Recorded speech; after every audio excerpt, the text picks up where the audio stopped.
E aí, tudo certo?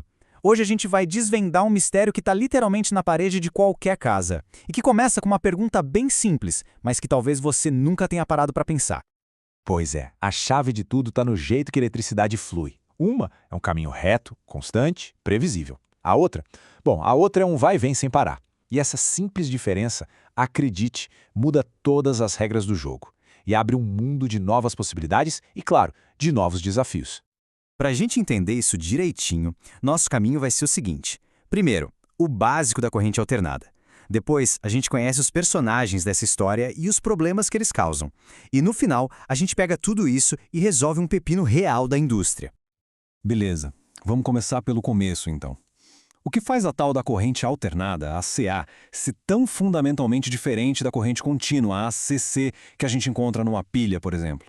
Imagina o seguinte, a corrente contínua de uma pilha é como um rio, sabe? Um fluxo tranquilo, sempre na mesma direção. Já a corrente alternada da tomada, essa é tipo a maré do oceano. Vai e volta, 60 vezes por segundo. É essa oscilação que é o pulo do gato. E é por causa dela que os componentes elétricos se comportam de jeitos bem peculiares.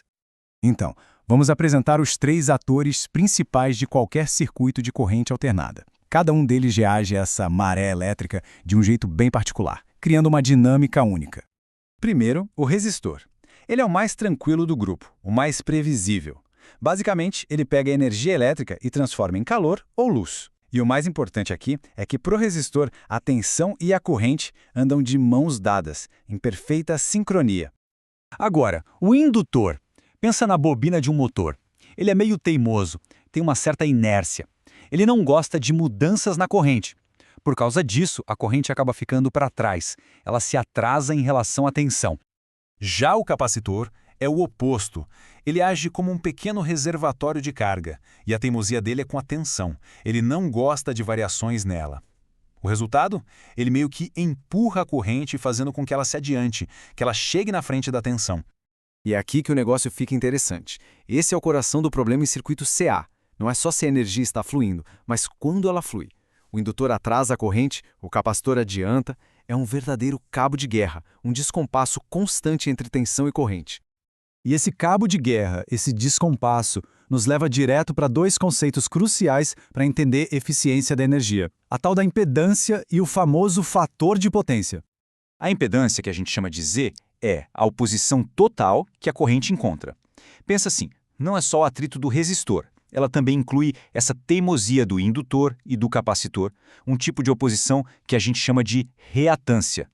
Vamos olhar essa tabela com calma. O R é a resistência, a parte que realmente faz o trabalho, que gera calor, luz, movimento. O X é a reatância, essa oposição que não gera trabalho útil, vinda do indutor e do capacitor. E o Z é a impedância, a soma de tudo isso. É a dificuldade total que a corrente enfrenta. Certo. E onde tudo isso se encaixa? No fator de potência. Pensa nele como uma nota, de 0 a 1, para a eficiência do circuito. Se a nota é 1, está perfeito. A energia que entra está sendo 100% usada. Qualquer coisa abaixo de 1 significa que tem energia só passeando ali pelo fio, sem fazer trabalho útil. É puro desperdício. E onde que esse problema é mais grave? Na indústria, com certeza. Fábricas são lotadas de motores, e motor é basicamente um grande indutor. Isso joga o fator de potência lá para baixo. E isso não é só um detalhe técnico, não. É um prejuízo gigantesco em energia desperdiçada. Tanto que as próprias concessionárias multam as empresas que têm um fator de potência muito baixo, porque isso sobrecarrega toda a rede elétrica. Beleza, chega de teoria. Vamos ver isso na prática. A gente vai analisar o caso de uma bomba d'água numa indústria que está funcionando de forma bem ineficiente. Esses são os dados da nossa bomba. Tensão de 220 volts, frequência de 60 Hz, tudo padrão.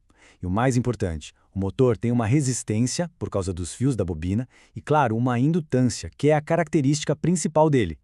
Ok, depois de fazer as contas, a gente chega nesse número, 0,552. Esse é o fator de potência do motor. E isso, pessoal, é péssimo.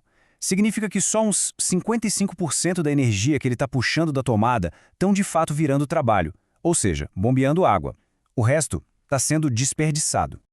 E aí, como é que a gente resolve essa bagunça? A solução é genial na sua simplicidade. A gente vai usar um componente para cancelar o efeito do outro. É aquela lógica do cabo de guerra que a gente falou. Se o motor é indutivo e atrasa a corrente, o que a gente faz? A gente coloca um capacitor em paralelo, que a gente já sabe que adianta a corrente. Um puxa para um lado, o outro puxa para o outro e eles se equilibram. O descompasso diminui e a eficiência vai lá para cima. E o resultado é impressionante.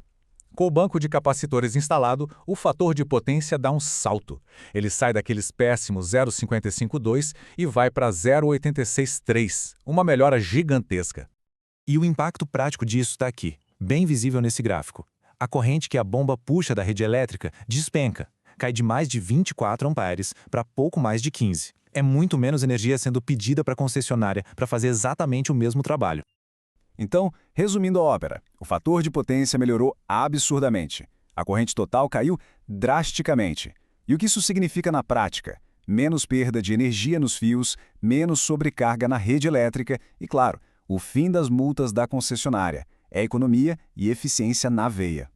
Esse princípio de equilibrar forças que se opõem é uma das bases da engenharia elétrica moderna. É uma dança invisível que acontece o tempo todo dentro dos nossos aparelhos, tornando o nosso mundo tecnológico muito mais eficiente. A questão que fica é, que outras dessas forças invisíveis estão por aí moldando a tecnologia que a gente usa todo dia?